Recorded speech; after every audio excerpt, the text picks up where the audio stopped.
万案在内，中常委拢已经按算要辞职。不离个讲话，两位中常委，也就是林聪敏，也有萧景田，因无按算要辞。咱这回来听萧景田详细的讲法。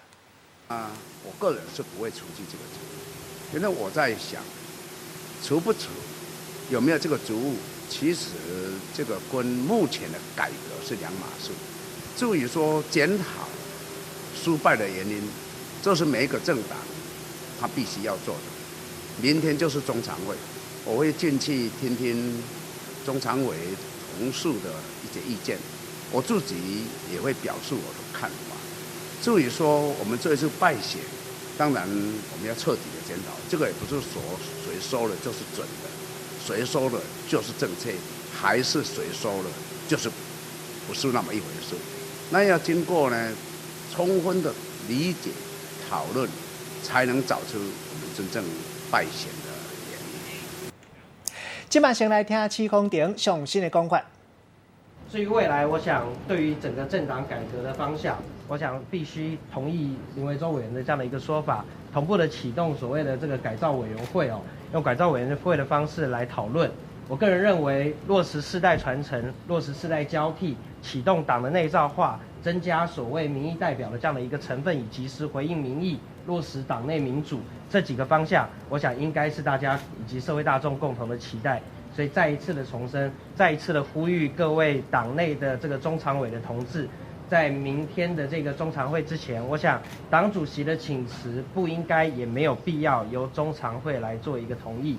当党主席递出所谓的请辞的这样的一个负责任的这个请辞书之后，我想已然成立，中常会没有必要被动的去回应这样的一个说法。现在要做的事情其实是启动改造的这样的一个程序，重建党内的民主。我想这是社会大众最重要的期待。谢谢。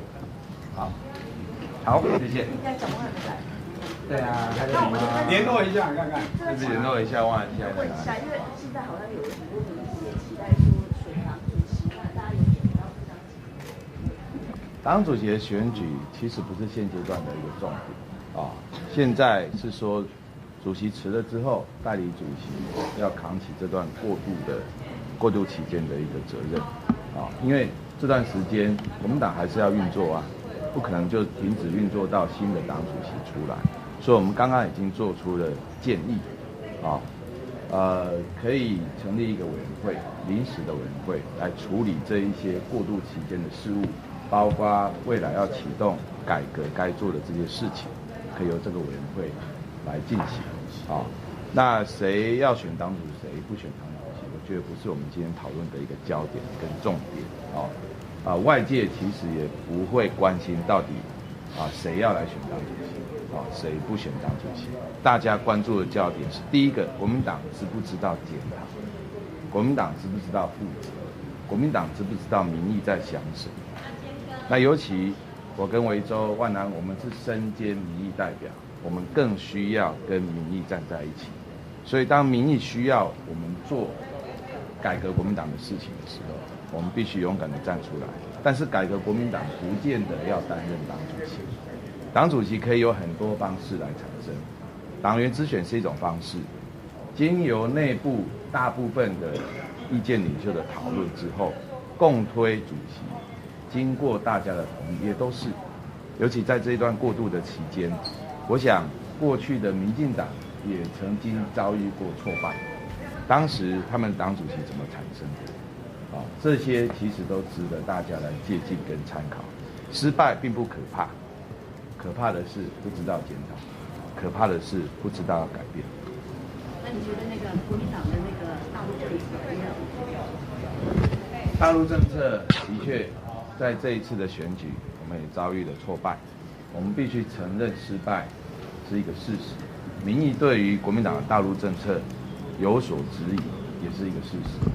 所以怎么样能够提出更切合民意方向的一个两岸政策，这是我们内部要讨论的，也就是一个路线上面的讨论。我也希望国民党能够所有关心国民党或者国民党的从政党员同志，在一些重要议题的路线讨论上，能够更大开大合，敞开心胸，拥抱民意。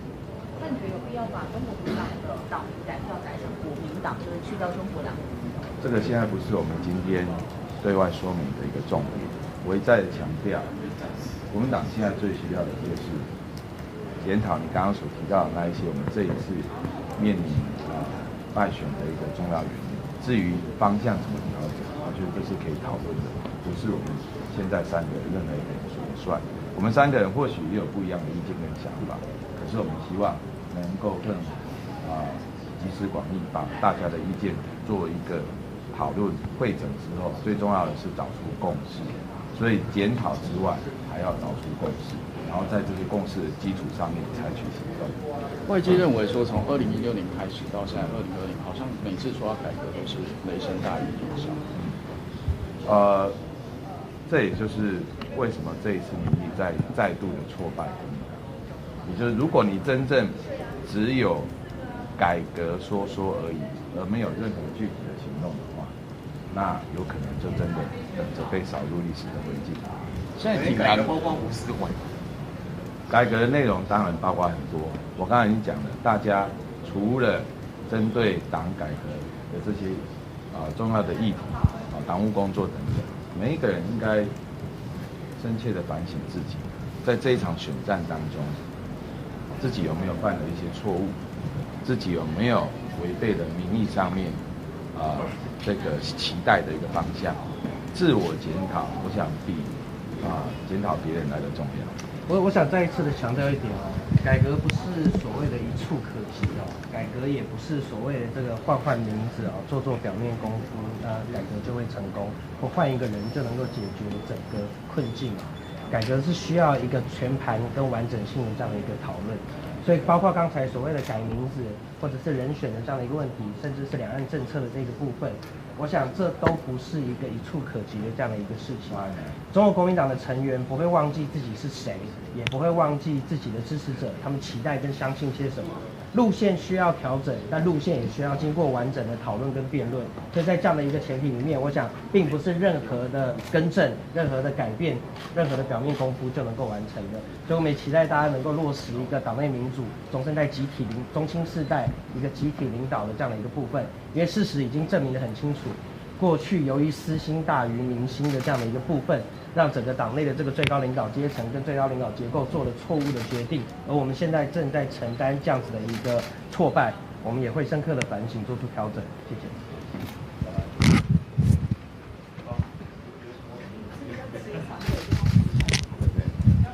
我想国民党在经过2016年、2020年连续2次大选的惨败，那尤其这一次的大选结果出来，在这几天几经思考，我决定辞去中常委的职务。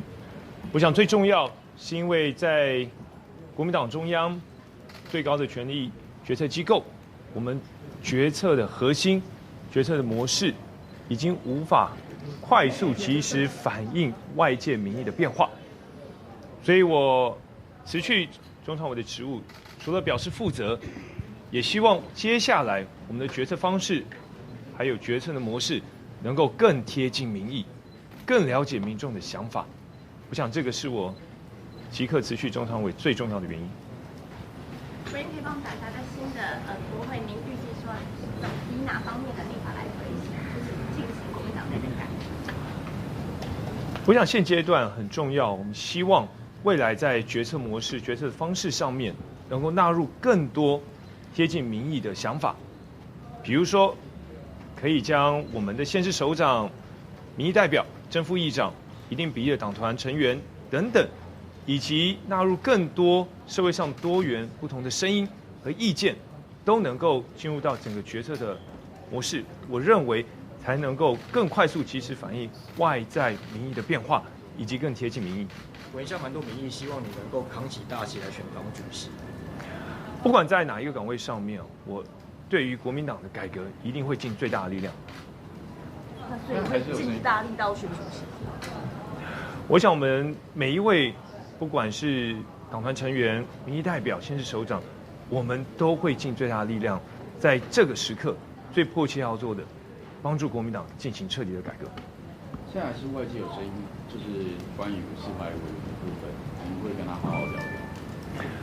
现阶段，其实大家都知道，在选后这一次大选惨败，最重要我们必须要深刻检讨、深刻的反省，而且是全面的检讨。败选绝对不是单一因素，一定是要彻彻底底、全面性的检讨。我想，不管是基层组织，不管是吸纳年轻人，或是广大人才，或者在相关的论述上面，我们都必须要彻底的每一项全面的检视，来做反省，来做检讨，而且要吸纳更多外面的声音，更贴近民意。有被检讨的其中一个重点，还有包括那个中国政策。那有人认为说，不要再把9·2共识当神主牌。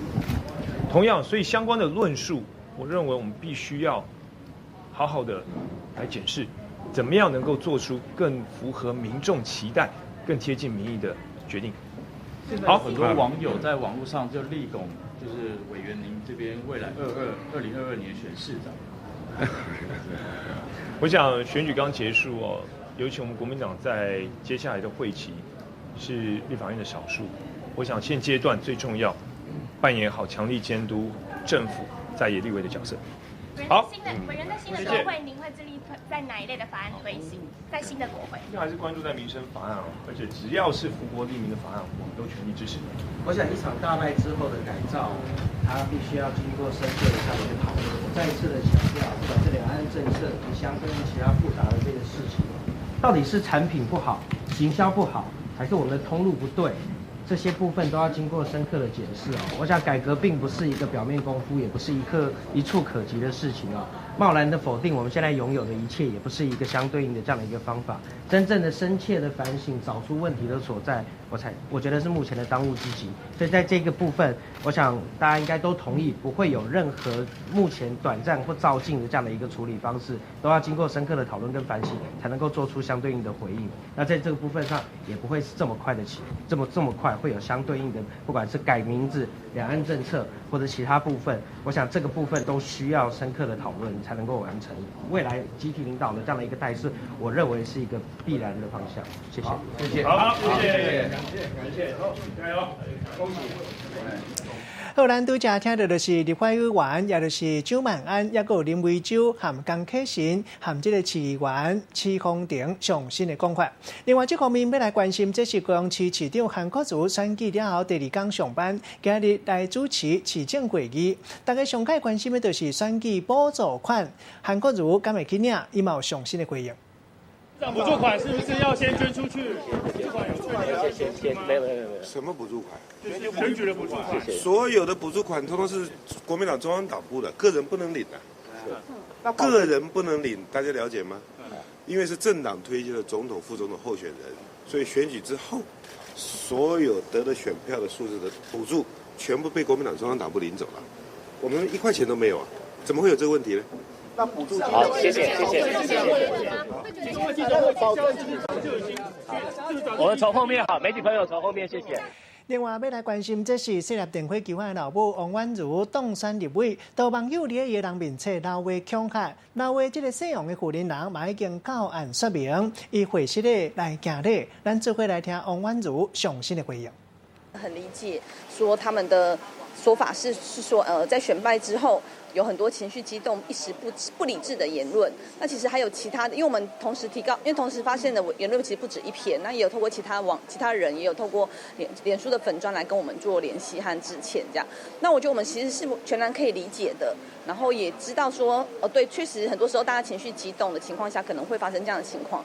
但其实在这个同时，我们也必须让社会大众知道说，舆论自由其实不应该无限上纲，大家还是要为对自己的言论负起他该有的责任。加上我们这个案件是公诉罪，也不是我们单一方向说要撤告或是怎么样就可以进行的，所以在这部分我们还是会希望静待司法的调查和处理这样子。那我们也很希望再次呼吁说，在等待司法调查的过程中，其实大家还是尽量回归理性，我们不要再去做任何的类似这样子不当的言论的批评或是谩骂或是甚至是恐吓。我们希望选民大家都还是要回归到理性面，因为我们台湾真的已经不需要再更多的撕裂或分化，我们现在真的需要的是大家一起在努力，让台湾社会变得更好。我觉得身为一个家长，我们真真的必须要捍卫，为了小孩需要很考虑到他们的安危，所以在这部分，这也是我们当初为什么会有备案和提告的动作，就是希望同时能够兼顾到。那我觉得站在妈妈的角色，或是站在一个公众人物角色，我们真的还是只能再次的呼吁说，大家选举过后应该回归到理性，甚至在选举的过程中，我觉得大家还是应该要理性，因为政治应该要考虑的是怎么样做会让台湾变得更好，不需要这些恶意的分化或是批评。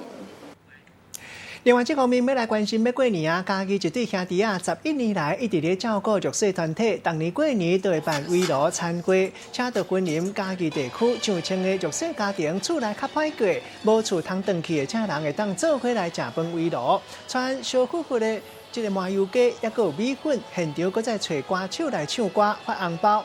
兄弟啊，两个人希望用伊的力量，会当互弱势朋友，嘛会当过一个好年。详细的消息来关心台北市放假节25岁马来西亚查某华侨互嫌疑犯杀害分尸，因厝内人昨暗已经坐飞行机来到台湾，检察官今日早起时伫咧板桥殡仪馆来验尸，现场上新的情形继续连续记者张董来查来了解。张董。好的，主播各位观众，我们现在呢在新北市的板桥殡仪馆。那稍早前呢，大约是10点15分的时候，检察官呢是已经到场了。那这个家属呢也在检察的陪同之下呢，是一起到场要来对死者的遗体进行相验。那这一名马来西亚籍的女华侨呢，她在这个月6号的时候是被表哥来通报失踪。那检警呢找了好多天，最后呢发现这名死者呢是已经被弃尸在山区了。那嫌犯虽然已经锁定也找到人了，那最后呢却是畏罪轻生。那死者的家属呢，在昨天是已经从马来西亚坐飞机呢抵达台湾了，要来协助后续呢检察官的来进一步对遗体进行相验。因为目前呢这个嫌犯呢是已经畏罪轻生了，所以整个案情呢是还不知道为什么嫌犯不知道是为情还是为财要来下手行凶的。那现在呢这个女华侨呢，其实她据了解，她之前呢在台湾读了大学之后呢，毕业之后是有回去马来西亚的，不过因为很喜欢台湾，所以呢又来台湾了。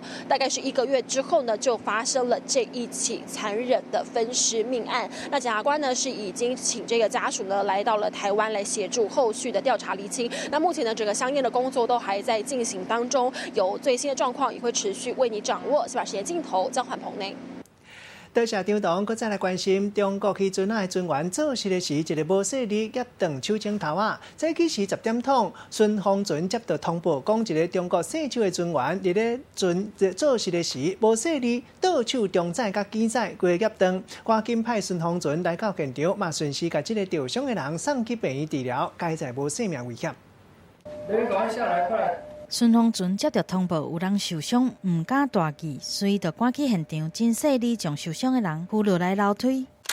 这个穿着铺设外套的受伤的人，真虚弱，坐伫咧担架顶。详细看伊的手指头拢是血，救护人员赶紧替伊来治疗。原来伊伫咧货船顶做工课时阵，无细力来受伤。意外就发生伫咧13号早起10点外，伫咧家人大武仑啊，这个中国籍姓周的船员伫咧货船顶悬做工课，无注意倒手的中载甲二载，互物件夹断。11点40分，顺风船到现场顺利接到伤者。11点55分，就到码头将人送去救护车，随着送去家人重庆病院。好佳在送病院了，无啥物要紧。海巡署出动的速度真紧，执行任务圆满。记者综合报道。另外，花莲果菜批发市啊头前的车路，昨下早9点钟有7架车烧落，其中一架大拖车规个车的头弄甲密密麻麻，搁再进入去头前，另外一架大拖车的车尾规个变形。头前另外有5架车嘛烧落，规个弄做伙。这件车祸敢若是因为头一架驾车向强打洞啊，后壁车洞啊打袂离，大拖车弄一个真正力，才会变做安尼生。该在大拖车的运将闪无离，规件车祸无人受伤，算是不只好运。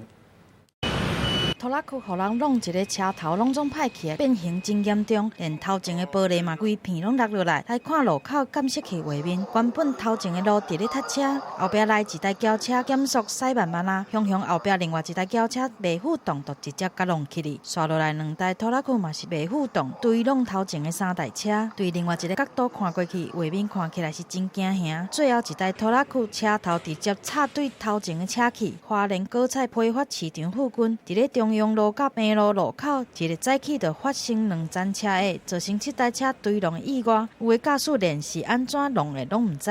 前面停住啊，所以我只能跟着刹，还不知道他撞我。结果一架深蓝色一架，去哦拖拉机甲前头前弄着我才弄着。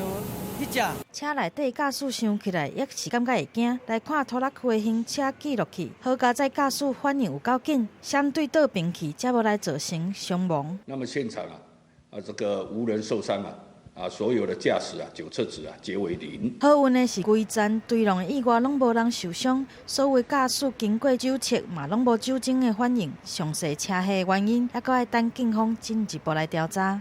记者综合报道。介在嘛是惊无代志，3更暝半校校警报器响响好好弹，附近的百姓困困的惊精神。台中市太平区一间国中消防器昨日11个半暝响响伫咧弹，附近一寡民众吵一个精神，掠准讲敢会是火烧厝，经过确定是设备歹去，因为校校无24点钟的警话，警察联络校校了后，警报器已经伫咧半点钟后关掉。在日号半暝台中市太平区有袂少的民众困到一半，就互这个奇怪的声吵起来。1点50到2点20分左右吧。最吵了，厝里口要响。给你困了，带来双臂一干。被吵到睡眠不好的，应该会吧？原来是徛街边啊，国中内底警报器伫咧半暝啊，响响亮起来，就是惊有火灾，民众随着来报警察。但是伊是静的时阵都好个。去校四边，这大巷这大个人都来去看。警消人员随到来现场，爬围墙入去校校内底，确认是毋是有火灾，赶紧通报校校的人来将警报器关掉。一方面查看有无火警，一方面通知校方人员到场解释。好加在伫咧警察的协助联络着校校的人，才顺利将这个警报器关掉。有民众将这个情形铺起咧面册，住伫咧附近的民众拢表示有听到真正是真彩，而且听过几落摆啊。阁有网友讲，听起来亲像是有人伫叫的声，听甲起鸡母皮。侦测到水汽，所以那个警报响起，造成居民的困扰，我们深感抱歉。校校强调，因为经费有限，才会无24点钟来派警卫啊，但是有安排人定时排班来伫巡逻。目前消防工程人员嘛已经完成检查，而且有来加装这个远端监视控制系统，避免搁再一摆来惊了着厝边。记者综合报道。中华一个今年82岁专门放饲蚵仔的儿送，伊驶载蚵仔车要去整理蚵仔病时，因为和另外一只蚵仔车相闪车，转弯的角度伤过大，一个袂知规台车煞并车，伊倒手骨头规个喙齿，该在赶紧给人送去病院了后，无生命危险。这不过来嘛，对不对？是。那之后呢？他为了要闪车然后因为离心力的问题往左偏之后，然后滑倒这样。蚵仔车驶伫沙坡顶的有2台车要回车，结果倒平这台可能因为我一个相向袂知，规台车位倒平并过。救护人员赶到现场，把受伤的82岁姓林的蚵仔笼固定了好，做急救了后送去病院。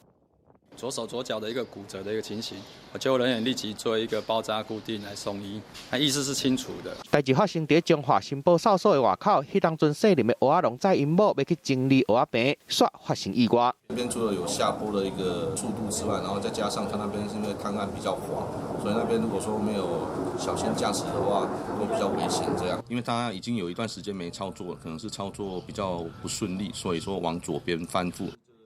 迄当阵边还有2-3台蚵仔车，看到这件意外，随赶来斗3工，好加载蚵仔笼送去病院了后，无啥要紧。记者综合报道。为去年8月起，中国自由行的旅客来到台湾人数变较少。即马总统蔡英文连任，就旅游业者烦恼讲，敢会参例甘水过冬。短时间内，这款的情形可能无法改善。一寡业者嘛已经有心理准备，各有业者决定要甲旅行社、中国部门拆掉，嘛互人烦恼讲，刷来半年了后，可能有旅行社会提出来卖。今日去饭店内底拢无啥人，房间大部分拢无人住。国内旅游市场因为经济歹，加上两岸关系无改善，去年中国游客更变少，对旅馆业者造成真大影响。供需稍微有一点失调的话，难免都会有一些影响的。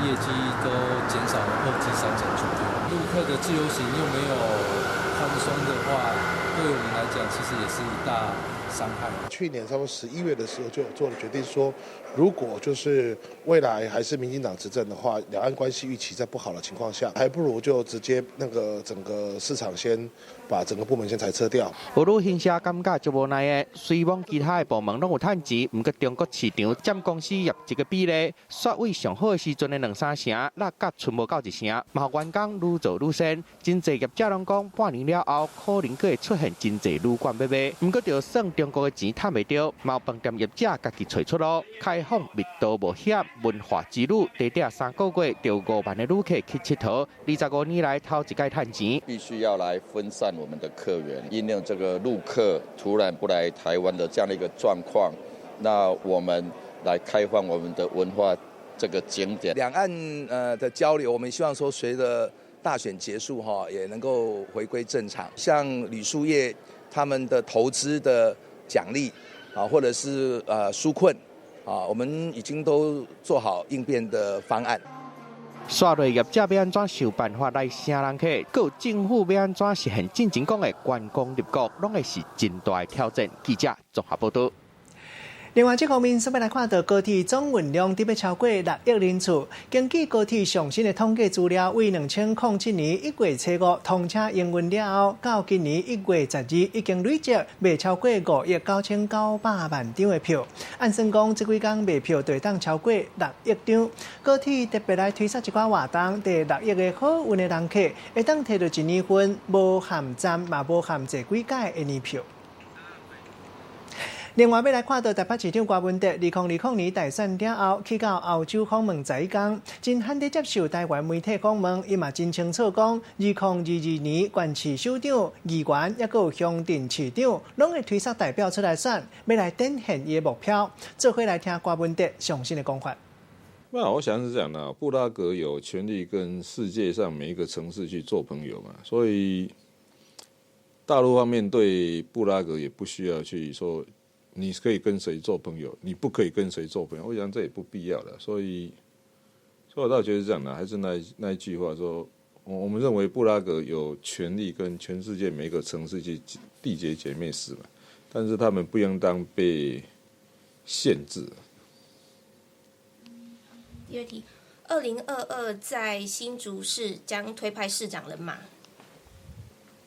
这个题目很奇怪，2022我们会在很多县市都会推派，不管是市长啦或议员啦，甚至是那个乡镇长或那个乡镇民代表都有可能嘛。所以我不晓得为什么这个题目特别标出新竹，因为我们不止新竹，很多地方都会推出候选人啊。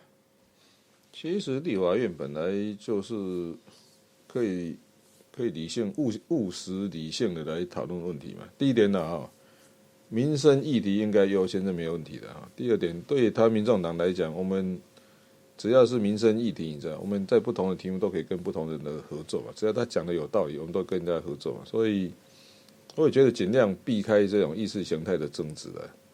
所以我们甚至我们在台北市政府，你知道，我们的会议厅里面还挂了4个字，你知道，民生第一。所以我想这也是他们民众党在立法院的一贯态度了。好，在第4题，选前之夜跟郭董对话，是不是有提到说为什么喜欢蔡壁如，很多人不喜欢他这件事情？那在电话里面，郭董跟我说，他很喜欢蔡壁如。我说会吗？我说很多人都很不喜欢他，因为他很白目了。这个老实讲，他就是属于那一种。表情都写在脸上了，所以坦白讲，他也不是政治人物了。所以有时候我是开玩笑，跟郭台铭讲说，你怎么会喜欢他？他很白目呢。2022跟2024会不会再跟郭台铭持续合作？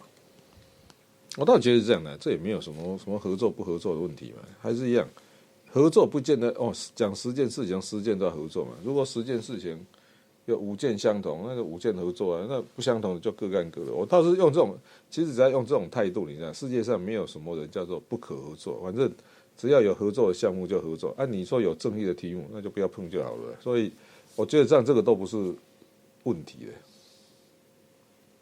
好，最后一题，市长怎么看王世坚说蔡英文连任要跳海，会鼓励他履行承诺吗？然后你说他跳下去还会游回来啊？好了，不要开玩笑。另外，要带大家关心上新的天气变化。今日早起时，大家起床拢感觉小可凉凉，这是因为大陆冷气团影响到今仔日透早台湾本岛上佳的气温是伫咧花莲讲好，敢若10度9。另外，你是正方面地区温度无讲起真济，特别是北部甲宜兰，高温差不多是18度到20度即卡兜，一寡所在会落短暂的阵雨。宜兰要特别注意，可能会落大雨，其他的所在拢是好天，有时阵侪云。中部高温差不多23到24度，南部高温24度到25度，加拿屏东有机会降到27度。规个大陆冷气团按算到明仔载，会变较弱。真紧到拜五，还有另外一波冷空气的落南，有可能是大陆冷气团的急速。一直到礼拜日，中部以北气温可能会搁再落到13度、14度，温度变化真大，提醒大家都要特别注意天气变化。过来关心，共款嘛是爱张除，这是9份老街，休困日真侪人爱来遮行搭，人拢吵。即嘛新北市交通局规划人行道，另外车的限速即嘛降到30公里，就是要确保大家安全。为今仔日起，警察会较接来处理。新北市有名的景点，真受到观光客喜爱的9份老街，一到节日人就客甲袂得过。大马路常常出现人甲车来咧相争路的情形，看落是互人感觉足烦恼的。即马新北市交通局伫咧路的边仔来画即个青色的人行道，规定对早起10点开始，一直到暗时6点，只要车超过标线进入人行区域，就会来罚。希望会当确保用路人的安全。所以意外升起当地的民众，各有业者的不满，一直讲安尼真无方便。你们车子要穿越就要罚单，那么谁受得了？我光一进一出，那么就今天就不要了。大家都要生活，你如果说载到老头子了，你就要真的我们停那个台阳停车场，你就要走上去。我跟你讲，扔卡啦，别给你骗。不相信你就要去走一次看看就知道了。业者是愈讲愈生气，唔那是路来正式人行道，就连车的限速也底咧改，上悬的速度只有30公里。汽车穿越行人道还会以道交条例第15条会罚款600至1800，常常都有2排、3排，甚至4排，走到马路中间来，这样子非常的危险。当地民众是怨声载道，里长赶紧出面来咧斗解说，讲安尼政策其实是好意，希望会当改善9份老街的交通，嘛会当确保车甲用路人的安全。警方嘛提醒民众，伫咧路随便揸车也是招人，妨害交通会当罚上悬2400块，佮有违规超过人行道，嘛会当罚600到1800块，民众都要注意。记者综合报道。另外，寿山动物园新的一年，阁有新的贵客。寿山动物园今年头一届和新竹动物园、花莲新光调风农场做伙来交换动物，用这个地鼠也阁有羊桃来换这个长片碗形甲容器，特别办一个签约的仪式。高雄观光局代理局长曲俊良特别欢迎大家新正年年假，会当来到寿山动物园行行咧。大人囡仔拢看甲足专心呢，不时阁会出声，到底是啥物动物遮尔声目？原来是古锥的地鼠当伫食中昼。看到什么？我看到那个袋鼠。袋鼠在干嘛？吃东西。伫咧高雄的寿山动物园，新的一年阁有贵客要来啊！寿山动物园要甲新竹市立动物园、花莲新光调风农场来做动物的交流，高雄会送出地鼠、羊桃来甲对方交换碗形甲容器。签署交流合作协议书。13号特别来举办签署的仪式，现场是热烈滚滚，大家拢真期待新的贵客来。这一次我们在109年开始，我们就有好的一个开端，我们也希望这样子可以开启我们整个寿山动物园跟其他一个园区整个交换的这样一个机制。那另外的一个部分，在109年开始，我们也希望说我们跨出另外一步，就是跟企业来合作，我们也希望有更多企业的认养，然后来加入整个动物园的这样一个资源。寿山动物园长期拢甲各界来咧做动物交流的计划，即摆透过3个园区的动物交换，唔但会当推सक्生态保育，嘛会当增加园区展示的多样。春节就得要到啊，寿山动物园初1到初5拢有开，大家会当利用年假的时间来行春。记者综合报道。另外，这个动物要来看到，人咧讲饲鸟鼠甲布袋新正年了后，就是金鼠年。有一寡人爱饲鸟鼠，像讲外国这个作家饲鸟鼠已经饲30档，拢总饲36只。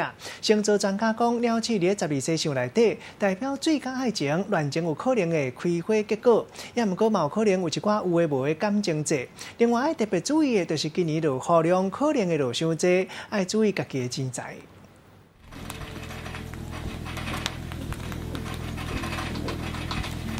两只鸟鼠啊，爬去主人的肩胛头，主人哪甲饲哪享受迄落饲鸟鼠的乐痛。这个饲鸟鼠的达人，就是当咧畅销的作家马蒂巴拉克。伊真爱饲鸟鼠，厝内拢总有9只这个熟的鸟鼠，佮生产27只鸟鼠仔囝，拢总有36只鸟鼠。不过伊一直拢保持真美手，就惊讲大家无法度来接受伊这个兴趣。They're very small pets, so you don't need a lot of space, but they're really smart. So they're actually as smart as dogs are. 马蒂伫伊写作开始的时阵，就开始来饲鸟鼠，到今嘛有我要30年的经验。马蒂对伊家己饲的这个挺生物，会使讲足了解的。就算讲10只鸟鼠的个性拢无同，不过伊嘛会当来预测讲，这鸟鼠因后一步要创啥，伊拢会知。马蒂真保護鳥鼠，假使講有人想要買伊的鳥鼠，伊嘛願意甲買1、2隻。不過買的人都愛先有飼鳥鼠的經驗才會使哩。Rat as an creature in the zodiac is very shrewd, a very good talker, so diplomacy will shift into a more peaceful stage. And the metal is about thinking logically. 另外，今年是庚子年，也就是金鼠年。这个鼠年对佚佗、爱情甲金钱拢有正面的影响。不过，这个算命先提醒讲，鸟鼠代表阴水，雨若是落伤济时阵，就要较张持财物的。另外，伫爱情这方面，虽然讲开花结果的流摆会提悬，不过嘛有可能会传出迄落见笑带。记者综合报道。另外，咧餐厅内底会当拄到啥心人，可能真侪人安那算嘛想袂到。艺人周董周杰伦伫咧新加坡开演唱会，请真侪民众特别来买票欣赏。周董去一暝伫咧 IG、Instagram po文，讲感谢新加坡的朋友。伊嘛答应讲，过天工若是咧餐厅小赌，都爱互伊请。结果周董真是讲会到做会到，替几落道的歌迷付钱，或者的歌迷大家拢笑甲嘴啊哩塞塞。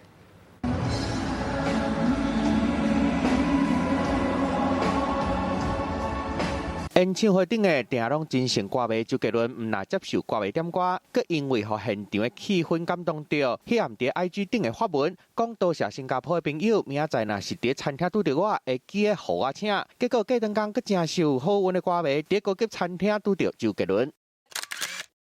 周杰伦徛伫查某歌迷中央，欢喜翕上留纪念。话讲出来，就做甲到，请歌迷食饭，互真侪迷虎赶到现场的歌迷拢讲超新鲜呢。佮伫外口拍照，希望会当拄到周杰伦。其实照顾迷众的大明星，唔拿周杰伦。像讲中国女明星刘诗诗，就捌伫拍片的现场买冰，互伫边仔影迷食。中国女明星范冰冰更加大方，挑5个戏迷出来招待因去国外看剧组录影。互啥心人特别照顾，唔拿迷众印象真深，嘛互大明星正做讨论的话题。记者综合报道。另外，这是艺人李连杰和查某明星李迪结婚了后生2个查某囝，大汉查某囝互人邀请去参加巴黎名媛舞会时，人发觉讲伊生做真水。即嘛还有网友发觉李连杰第2个查某囝嘛违反到老爸老母的好基因，生做真显目，体格阁好，共款互网友学乐。56岁武打明星李连杰，这几年来真少伫咧镜头前出现。不过，伊的2个宝贝查某囝，颠倒是因为真颖目的外表受到真侪注意。李连杰的大汉查某囝，进前就伫咧世界10大舞会之一的巴黎名媛舞会顶悬，用李艳的5官，互在场的人拢感觉真水。若细汉查某囝的外表嘛无输伊的姐姐，穿着2只下丝的礼服，身材是真好。最近佫抛出伫咧夏威夷海边仔的相片，瘦挑的体格，成袂少的网友的眼光。来看这个演艺界当中，有遗传着明星老爸甲明星老母好看的面貌的第2代，佫真正是袂少。日本天王木村拓哉查某囝木村光希，就遗传着伊的老爸甲老母，真少年，遮尔醒目的外表，就抢着袂少的版面。若香港的女神邱淑贞的查某囝嘛是真水，有明星第2代加持，加上好看颖目的外表，明星的查某囝一举一动拢受到注意。记者综合报道。休困一个广告了，继续要来看到台北年货大街新历1月初10闹热起鼓，活动第3天现场发财金，真侪人相济要来领。休困一个要来看到这个物件的行情。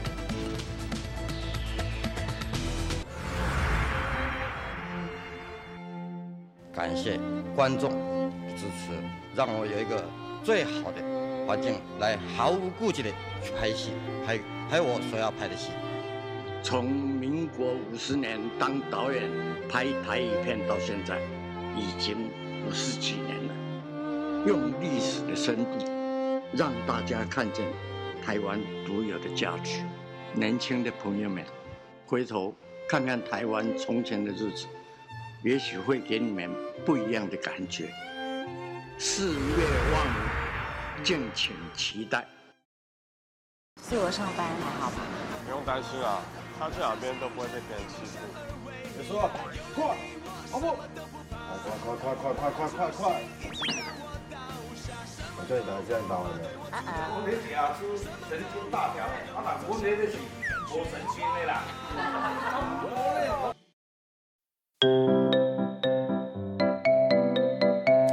台语文千万字，大家要跟大家做伙来摆一日。今仔日要甲大家小解这日就是体。咱常常讲体换，这个体就换意思。另外，这个体嘛有为的意思，像讲我替你足欢喜，就会当讲是我为你足欢喜。带大家做伙来小解这两个词。头一个交替，交替一个意思就是交换代替。另外，搁一个民间的意思是讲阴死的冤魂伫咧找替身，安尼才会当去投胎转世。因为烦恼同一个所在，有可能有人发生意外，民间就讲掠交替、讨交替。第二个词就是替手，代表讲会当接替代志的人。咱用一句话来举例，甲这两个词合做伙。比如讲，为着歹互这个所在继续发生掠交替意外，在地乡亲特别办一场真大场的功德法会。因为时间为头到尾真久，西公的助理特别搁找替手来交替。今仔日小解这一日提供予大家参考。继续要来关心，这是台北年货大街新历1月初10闹热起鼓，活动第3天现场发真侪发财金，真侪人烧钱要来领。因为今年天气较好，海产交货量嘛真稳定，价数比旧年落差不多1、2成。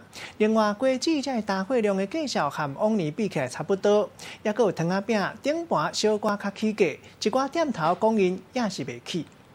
旧历新年就得要到啊！台北年货大街活动已经开始第3天啊，因为天气真好，买气嘛对咧旺。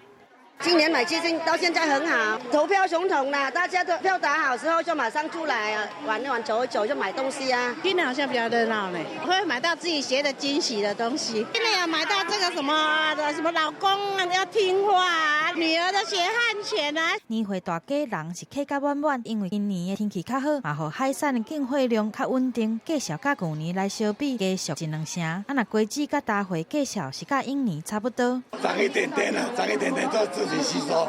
有部分的糖仔饼起淡薄啊，不过店家拢讲会家己来吸收。台北市副市长黄珊珊嘛现身来咧拜早年，除了来点福神开运灯，嘛来发财金。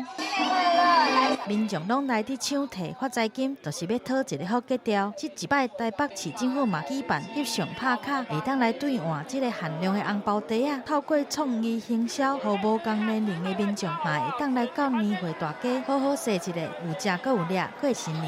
记者综合报道。休困一个广告了，手路菜继续要带大家来食，这是嘉义东石乡中潭川出产的乌鱼子。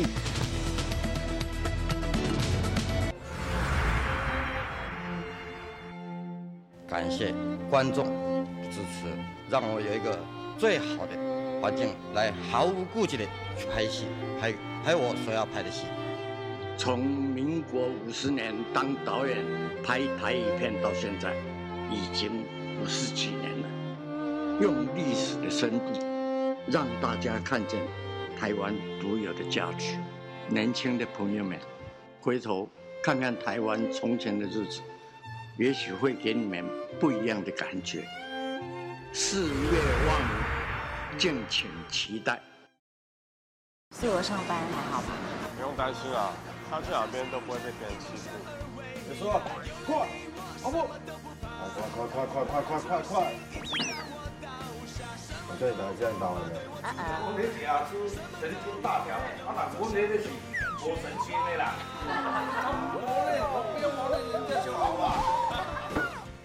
每周一到周五晚间6点到8点，敬请锁定《女兵日记》女力报道。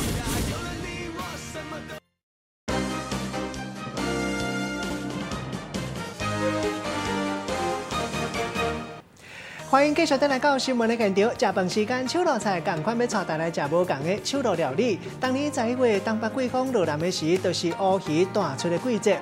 乌鱼子就是新正年围炉菜其中一项上互人学乐的滋味。来看到家己东石乡总潭川出产的乌鱼子，不三时在咱台湾10大优质乌鱼子比赛摕到冠军。头家林德业在2017年摕到10大新农奖的肯定，2018年佫摕到海燕水产精品的光彩。伊家己饲家己销，研发乌鱼子酱、乌鱼子冰淇淋这类特殊的产品。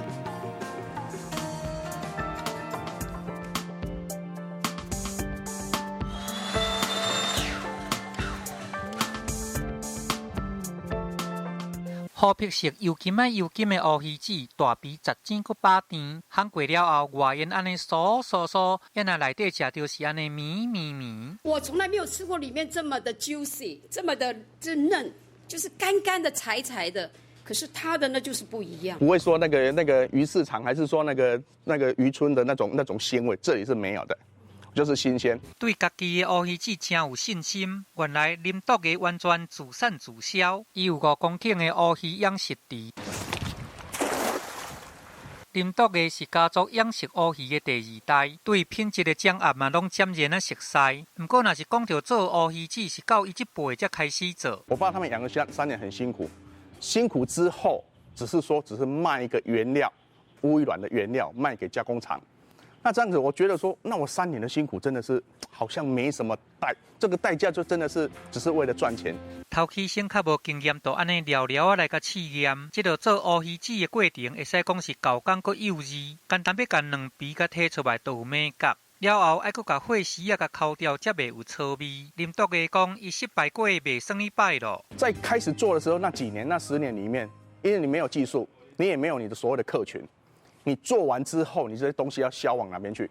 没办法，每年那么多东西，只能当做我的一个家族的一个年货的年节的送礼。我深信的一句话：每当我一次的失败，我就知道离成功越来越近。林德嘅内外无用咧招呼人客，加在即摆因囝会来甲斗3工，也若无这几年寒天拢较慢来，乌仔鱼熟的时间就变较晚。地叔做乌鱼子的时间都要甲缩短。一路上看爸爸做这样很辛苦，所以就是要让品牌这样延续下去。伫个过去，梁基约我差不多有3个月时间通来做乌鱼子，不过即摆敢若剩2个月尔，会使讲是规工对透早无用到暗时。虽然讲安尼劳心苦战，不过因爸仔囝嘛袂感觉辛苦，因对家己的产品有较悬的愿望。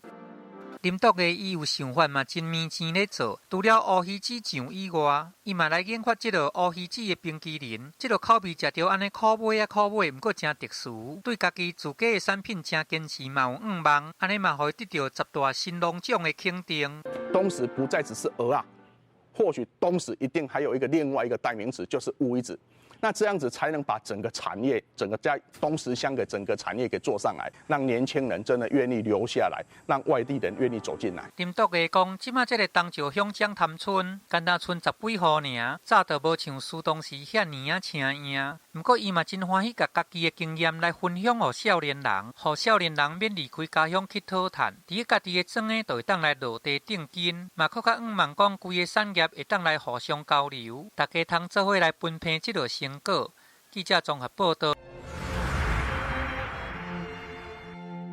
感谢观众支持，让我有一个最好的环境来毫无顾忌的去拍戏，还有我所要拍的戏。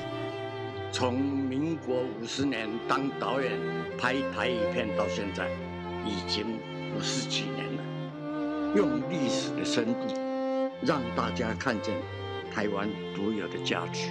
年轻的朋友们，回头看看台湾从前的日子，也许会给你们不一样的感觉。4月望雨，敬请期待。4我上班还好吧？不用担心啊，他去哪边都不会被别人欺负。结束了，快，阿布，快！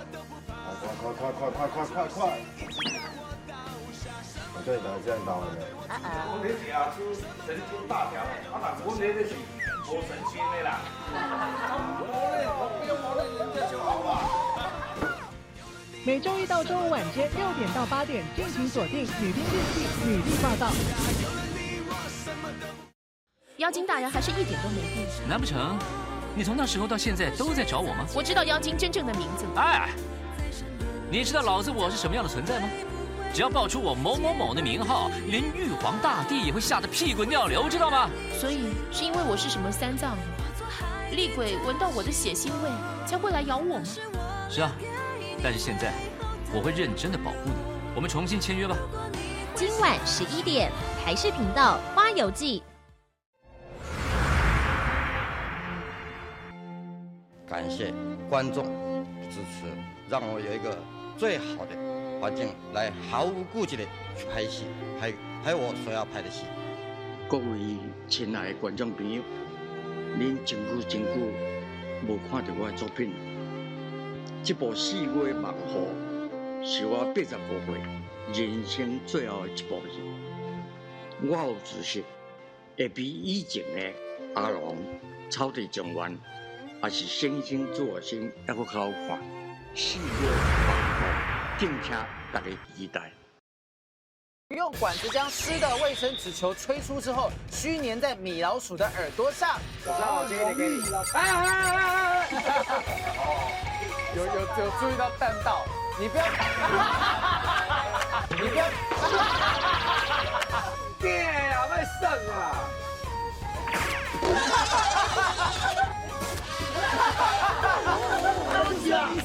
他就是要你死！不要走！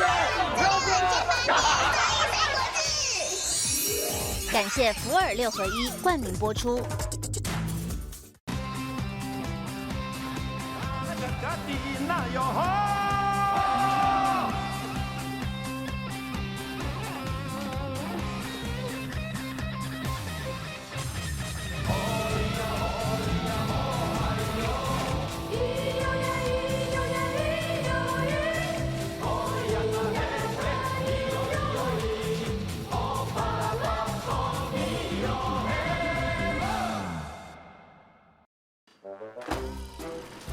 叶秀起来，你刚到公司还不是很熟悉，我拿了一些资料过来，你认真看一下。你哪位？你又是谁啊？这位是我推荐来的新人，叫叶素文。这位是之后带你的小组长，叫巴龙。你就是叶素文。每周一到周五晚间6点到8点，敬请锁定《女兵日记》女力报道。周一到周五，消费情报站，和你生活有够赞，有依林陪你哦。我也有在看呢，赞！台视，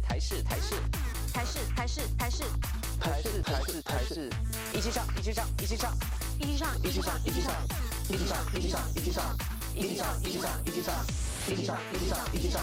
送10万。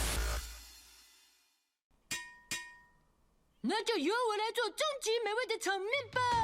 台视蜡笔小新剧场版《岁末巨献》，每周6连播1小时，12月14日起连续6周，锁定播出画面、人物图卡，并上网填答，就有机会抽中精美好礼。详情请见台视动画专区粉丝团。每周6下午6点到7点，全程 HD 双语播出，敬请锁定台视强档动画《蜡笔小新》剧场版。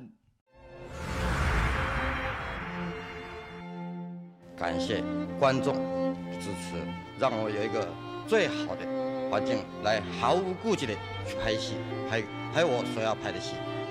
从民国50年当导演拍台语片到现在，已经50几年了。用历史的深度，让大家看见台湾独有的价值。年轻的朋友们，回头看看台湾从前的日子，也许会给你们不一样的感觉。4月望雨，敬请期待。4月上班还好吗？不用担心啊，他去哪边都不会被别人欺负。结束了，快，好不？快！我叫你来这样打完没？我们亚洲神经大条，我们那是无神经的啦。人家就好吧。每周一到周五晚间6点到8点，敬请锁定《女兵日记》女力报道。妖精大人还是一点都没变。难不成你从那时候到现在都在找我吗？我知道妖精真正的名字。哎，你知道老子我是什么样的存在吗？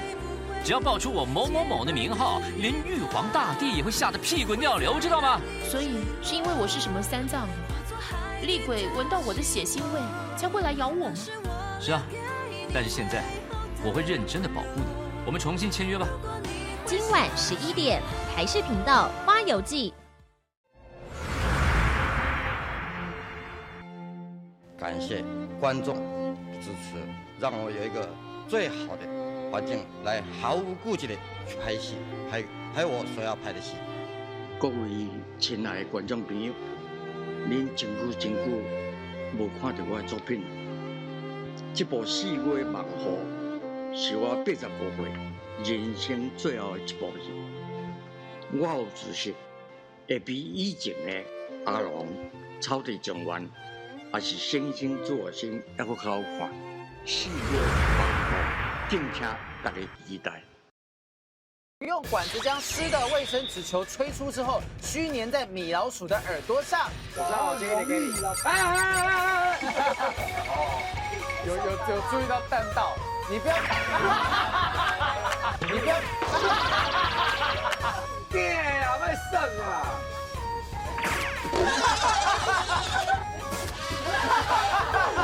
他就是要你死，他就是要你死！不要这样！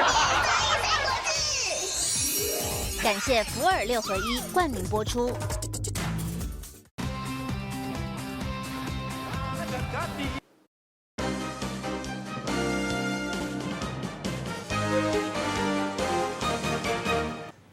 新闻上尾要朝大家关心，为了要来悼念乌英直升机8位不幸过身的将士，今日唔那是办公祭，另外咱画面会当看到4架幻象战斗机要来对输日本空中，来希望8位不幸过身的将士会当行会开卡。新闻上尾朝大家做过来关心，感谢你的收看，我是郭义忠，祝大家平安健康。